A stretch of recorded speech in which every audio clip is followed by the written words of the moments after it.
जय हिंद साथियों, welcome to technical job notification. Technical job notification के इस यूट्यूब चैनल पर आप सभी का स्वागत है। आज इस वीडियो में हम लोग IOCL Indian oil corporation of India limited में जो रिक्रूटमेंट निकला हुआ है जूनियर इंजीनियर या ऑफिसर के पोस्ट पर, उससे रिलेटेड नोटिफिकेशन के बारे में यहाँ पर हम लोग कम्प्लीटली डिस्कस करेंगे। यहाँ ए टू जेड डिस्कस करेंगे। इस वीडियो को कम्प्लीटली देखने के बाद IOCL JEE में जो रिक्रूटमेंट निकला हुआ है उससे रिलेटेड कोई भी डाउट आपके मन में नहीं रहेगा। तो इस वीडियो को कम्प्लीटली ज़रूर वॉच करें यदि आप IOCL JEE में फॉर्म भरना चाहते हैं। तो बढ़ते हैं हम लोग नेक्स्ट अपडेट की ओर। यहाँ पर जूनियर इंजीनियर या ऑफिसर के पोस्ट पर रिक्रूटमेंट निकला हुआ है, जिसमें ब्रांच की बात करें तो chemical engineering, mechanical engineering, electrical engineering और इंस्ट्रूमेंटेशन इंजीनियरिंग के ब्रांच यहाँ पर एलिजिबल है। पे स्केल की बात करें तो 30,000 से 1,20,000 तक यहाँ पर पे स्केल रहने वाला है। तो बढ़ते हैं नेक्स्ट अपडेट की तरफ।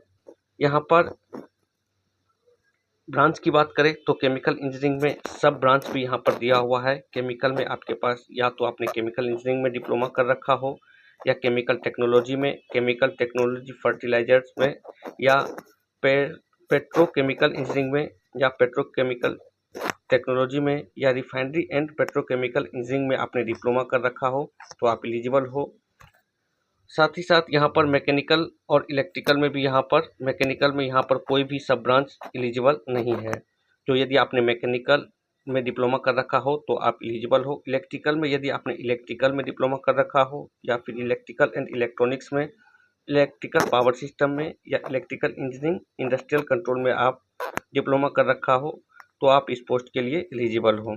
इंस्ट्रूमेंटेशन की बात करें तो इंस्ट्रूमेंटेशन में या तो आपने डिप्लोमा कर रखा हो, या फिर इंस्ट्रूमेंटेशन एंड इलेक्ट्रॉनिक्स में, इंस्ट्रूमेंटेशन एंड कंट्रोल, या अप्लाइड इलेक्ट्रॉनिक्स एंड इंस्ट्रूमेंटेशन में आपने डिप्लोमा कर रखा हो तो आप इस पोस्ट के लिए एलिजिबल हो। बढ़ते हैं हम लोग नेक्स्ट अपडेट की तरफ।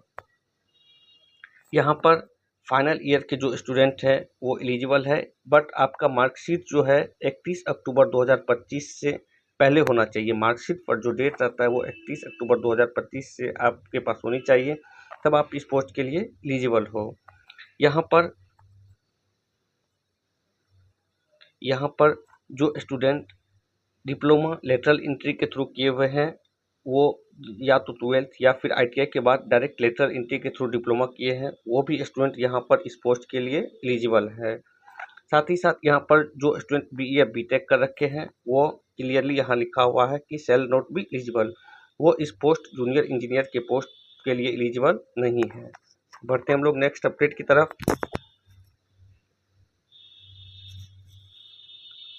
यहाँ पर एनी क्वालिफिकेशन एक्वायर्ड, यदि आपने डिप्लोमा पार्ट टाइम या कोरेस्पोंडेंस या डिस्टेंस या ऑनलाइन लर्निंग मोड में किया है तो आप इस पोस्ट के लिए एलिजिबल नहीं है।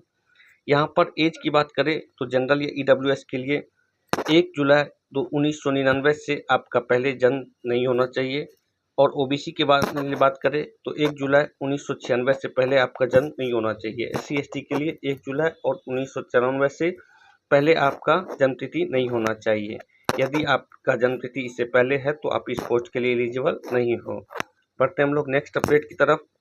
यहाँ पर इम्पोर्टेंट डेट की बात करें तो ऑनलाइन स्टार्ट 12 सितंबर से ऑनलाइन डेट स्टार्ट है, और 28 सितंबर इस फॉर्म का लास्ट डेट रहेगा। एडमिट कार्ड की बात करें तो 16 अक्टूबर को एडमिट कार्ड रिलीज कर किया जाएगा, और 31 अक्टूबर को CBT एग्ज़ाम कंडक्ट किया जाएगा। तो आपका CBT एग्ज़ाम 31 अक्टूबर को रहेगा, तो उस हिसाब से आप अपना प्रिपरेशन कर सकते हो। बढ़ते हैं हम लोग नेक्स्ट अपडेट की तरफ।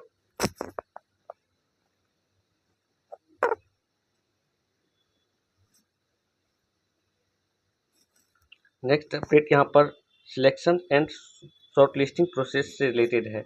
यहाँ पर 3 स्टैंडर्ड में यहाँ पर सिलेक्शन होने वाला है। पहला आपका कंप्यूटर बेस्ड टेस्ट होगा जो CBT होगा, दूसरा आपका ग्रुप डिस्कशन या ग्रुप टास्क होगा, तीसरा आपका पर्सनल इंटरव्यू होगा।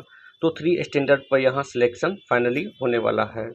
CBT की बात करें तो यहाँ आपके पास 100 क्वेश्चन रहेगा, जिसमें आपको 150 मिनट का टाइम मिलेगा। तो यहाँ पर 100 क्वेश्चन में आपके पास 50 क्वेश्चन टेक्निकल का रहेगा, जिस भी आप ब्रांच से बिलोंग्स करते हो उस ब्रांच का डोमेन नॉलेज से रिलेटेड आपके पास 50 क्वेश्चन रहेगा। 50 क्वेश्चन जनरल एप्टीट्यूड से रहेगा, जिसमें क्वांटिटी एप्टीट्यूड मैथ्स की बात करें तो 20 क्वेश्चन, रीजनिंग की बात करें तो 15 क्वेश्चन, और verbal ability of English language की बात करें तो यहाँ पर 15 क्वेश्चन रहेगा आपके पास। तो टोटल नंबर ऑफ क्वेश्चन यहाँ पर 100 रहेगा, जिसमें 50 आपके डोमेन से रहेगा और 50 टेक्निकल, 50 नॉन टेक रहेगा। इसमें नॉन टेक में मैथ 20, रीजनिंग 15 और इंग्लिश 15 रहेगा। यहाँ पर नेगेटिव मार्क की बात करें तो 1/4 यहाँ पर नेगेटिव रखा गया है, और टोटल ड्यूरेशन की बात करें तो 150 मिनट आपके पास टाइम रहेगा। 100 क्वेश्चन के लिए 150 मिनट टाइम रहेगा। 20 मिनट पीडब्ल्यूडी कैंडिडेट के लिए एक्स्ट्रा यहाँ पर दिया जाएगा। एग्जाम सिटी की बात करें तो 44 सिटी यहाँ एग्जाम दिया हुआ है। 44 सिटी यहाँ पर एग्जाम सेंटर दिया हुआ है, तो आप अपना नियरेस्ट सेंटर देख करके फॉर्म अप्लाई करते समय यहाँ पर आप अपना सेंटर सिलेक्ट कर सकते हो। यहाँ पर आपको 3 ऑप्शन मिलेगा एग्जाम सेंटर सिलेक्ट करने के लिए, तो आप अपना नियरेस्ट 3 सेंटर सिलेक्ट कर सकते हो। उसी 3 सेंटर्स में से आपका एक सेंटर रहेगा। मोस्ट प्रोबेबिलिटी यहाँ चांस रहता है कि आपको फर्स्ट प्रेफरेंस ही मिले। बढ़ते हम लोग नेक्स्ट अपडेट की ओर। नेक्स्ट अपडेट यहाँ पर बहुत ही इम्पोर्टेंट है, जो बहुत सारे स्टूडेंट यहाँ पर ध्यान नहीं देते हैं। नेक्स्ट अपडेट है, candidate belongs to general EWS category required to 40% in each section. यहाँ पर जो 2 सेक्शन है, सेक्शन ए में आपका टेक्निकल है, सेक्शन बी में नॉन टेक है, तो दोनों सेक्शन में आपके पास मिनिमम 45% मार्क होनी चाहिए। कई सारे स्टूडेंट इस बात को ध्यान नहीं देते हैं, वो टेक्निकल या नॉन टेक में अपना स्कोर करने में रह जाते हैं, जिसकी वजह से दोनों में क्वालिफाई नहीं होने के बाद उसका फाइनल सिलेक्शन नहीं हो पाता है। तो यहाँ आपको ध्यान देना है कि दोनों सेक्शन, इस सेक्शन में आपके पास 45% मार्क होनी चाहिए, और ओवरऑल सेक्शन की बात करें यहाँ पर दोनों सेक्शन में यहाँ पर आपके पास 40% मार्क होनी चाहिए और 45% ओवरऑल सेक्शन में आपके पास होनी चाहिए। तो सेक्शन ए और सेक्शन बी में आपके पास 40% मार्क अनिवार्य है, और ओवरऑल आपके पास मार्क 45% होनी चाहिए। ठीक, यहाँ पर SC/ST के लिए 35% इन ईच सेक्शन, और यहाँ पर PW कैंडिडेट्स के लिए 25% इन ईच सेक्शन यहाँ पर रखा गया है। बढ़ते हम लोग अपने नेक्स्ट अपडेट की ओर। यहाँ पर नेक्स्ट अपडेट है, फाइनल मेरिट जो आपका बनेगा वो CBT का 85% आपका CBT स्कोर। उसके बाद GD एंड ग्रुप टास्क यहाँ पर 5% रोल प्ले करेगा, आपका ग्रुप डिस्कशन और ग्रुप टास्क। पर्सनल इंटरव्यू यहाँ पर 10% रोल प्ले करेगा। तो टोटल 100% यहाँ पर 85% आपका मेरिट बनेगा CBT के बेसिस पर, 5% ग्रुप डिस्कशन और ग्रुप टास्क के बेसिस पर, और 10% यहाँ पर पर्सनल इंटरव्यू के बेसिस पर आपका फाइनल मेरिट लिस्ट बनेगा। बढ़ते हैं हम लोग अपने नेक्स्ट अपडेट की ओर। यहाँ पर नेक्स्ट अपडेट है एप्लीकेशन रजिस्ट्रेशन प्रोसेस से रिलेटेड, जो यहाँ पर आप डायरेक्टली iocl.com पर अप्लाई कर सकते हो, या फिर यहाँ लिंक दिया हुआ है जो इस वीडियो के डिस्क्रिप्शन बॉक्स में आपको मिल जाएगा। तो इस वीडियो के डिस्क्रिप्शन बॉक्स में आप डायरेक्ट क्लिक करके आप डायरेक्ट एप्लीकेशन फॉर्म भर सकते हो। बढ़ते हम लोग अपने नेक्स्ट अपडेट की ओर। नेक्स्ट अपडेट यहाँ पर है documents scan and upload online. यहाँ पर डॉक्यूमेंट से रिलेटेड है, जिसमें फोटोग्राफ, इमेज साइज का फोटोग्राफ यहाँ पर अपलोड करना होगा आपको। बढ़ते हम लोग अपने नेक्स्ट अपडेट की ओर। नेक्स्ट अपडेट फोटोग्राफ से रिलेटेड यहाँ पर है कि आपका लाइव फोटो कैप्चर किया जाएगा। तो यहाँ पर आपको लाइव फोटो कैप्चर किया जाएगा, तो आप मोबाइल फ़ोन या फिर लैपटॉप से आप अपना लाइव फोटो कैप्चर कर सकते हो। बढ़ते हम लोग नेक्स्ट अपडेट की ओर। यहाँ पर सिग्नेचर एंड लेफ्ट थंब भी आपको अपलोड करना होगा, तो आप अपना signature and left thumb impression आपको यहाँ पर अपलोड करना होगा। यहाँ पर एप्लीकेशन फ़ी की बात करें तो application SC, ST and PW candidates के लिए कोई भी एप्लीकेशन चार्जेस यहाँ पर नहीं रखा गया है, कोई एप्लीकेशन फ़ी यहाँ पर नहीं रखा गया है। और अदर देन जो SC, ST और PW कैंडिडेट है उसके लिए यहाँ पर 400 रुपया प्लस GST चार्जेस रखा गया है। तो जो भी SC, ST and PW candidate है उसके लिए कोई चार्जेस नहीं रखा गया है। और अदर देन जो OBC, जनरल और EWS कैटेगरी से बिलोंग्स करते हैं उसके लिए यहाँ पर 400 रुपया प्लस GST चार्जेस, यहाँ एप्लीकेशन चार्जेस रखा गया है जो आपको पे करना होगा। बढ़ते हम लोग नेक्स्ट अपडेट की ओर।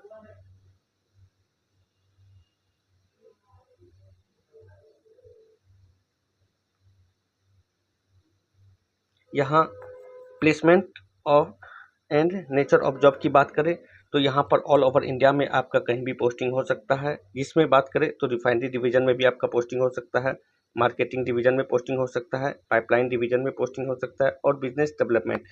ये IOCL का एक डिवीजन है, जो 4 डिवीजन है, जिसमें कहीं भी आपका पोस्टिंग हो सकता है, या तो रिफाइनरी डिवीजन में, या मार्केटिंग डिवीजन में, या पाइपलाइन डिवीजन में, या बिजनेस डेवलपमेंट में आपका कहीं भी पोस्टिंग हो सकता है ऑल ओवर इंडिया में। बढ़ते हैं हम लोग नेक्स्ट अपडेट की ओर। तो यहाँ पर नेक्स्ट अपडेट है बेसिक पे से रिलेटेड। यहाँ पर बेसिक पे 30,000 से लेकर 1,20,000 तक है, जिसमें आपको अप्रॉक्स एनुअल सैलरी की बात करें तो 10.6 लाख यहाँ पर आपको मिलने वाला है। तो बहुत सारे स्टूडेंट को लगता है कि बस 30,000 बेसिक पे है, तो ऐसा कुछ नहीं है। यहाँ पर आपको ढेर सारा अलाउंसेस है, जिसमें HRA, DA, TA सारा अलाउंसेस मिलाकर के आपको अप्रॉक्स 10.6 लाख पर एनम आपको मिलने वाला है। तो बहुत अच्छा रिक्रूटमेंट है और काफ़ी समय बाद आया है, जो डिप्लोमा स्टूडेंट के लिए है। तो एक बहुत ही अच्छा सुनहरा मौका है, यदि आप एलिजिबल हो तो ज़रूर से अप्लाई करना। बढ़ते हैं हम लोग अपने नेक्स्ट अपडेट की ओर। नेक्स्ट अपडेट यहाँ पर है सर्विस बॉन्ड से रिलेटेड। तो सर्विस बॉन्ड यहाँ पर मिनिमम 3 इयर्स के लिए रखा गया है। इसमें जनरल के लिए 2 लाख, उसके बाद EWS, OBC, SC, ST, PW candidates के लिए 35,000 ओनली यहाँ पर रखा गया है। तो 2 लाख जनरल कैटेगरी के लिए, बाकी सब कैटेगरी के लिए यहाँ पर 35,000 ओनली रखा गया है। तो यहाँ पर मिनिमम 3 इयर्स का सर्विस बॉन्ड है। तो यदि 3 इयर्स से पहले आप सर्विस को बॉन्ड ब्रेक करते हैं या फिर जॉब छोड़ते हैं, तो आपको इतना पेमेंट आपको IOCL को देना पड़ेगा। बढ़ते हैं हम लोग अपने नेक्स्ट अपडेट की ओर। नेक्स्ट अपडेट है यहाँ कॉन्टैक्ट से रिलेटेड। यहाँ पर जो भी आपका क्वेरी हो आप यहाँ पर पूछ सकते हो। यहाँ पर लिंक दिया हुआ है, जो इस वीडियो के डिस्क्रिप्शन बॉक्स में आपको मिल जाएगा, तो वहाँ से आप अपना क्वेरी पूछ सकते हो, या सिंपली टेलीग्राम चैनल पर ज्वाइन करके टेलीग्राम पर डायरेक्ट डिस्कशन आप कर सकते हो। इस वैकेंसी से रिलेटेड कोई भी आपको क्वेरी हो तो वहाँ पर आप हमसे डायरेक्ट शेयर कर सकते हो। तो ये था हम लोग का A to Z complete details जो आपने देखा। नेक्स्ट वीडियो में हम लोग इस सिलेबस के बारे में डिस्कस करेंगे। उसके बाद यहाँ पर तैयारी से प्रिपरेशन से रिलेटेड नोटिफिकेशन के बारे में डिस्कस करेंगे कि कैसे इसका प्रिपरेशन करना है। 31 अक्टूबर इसका एग्ज़ाम डेट दे दिया है, तो आप अभी से ही अपना तैयारी को बेटर कर सकते हो। तो मिलेंगे नेक्स्ट वीडियो में। Thank you for watching.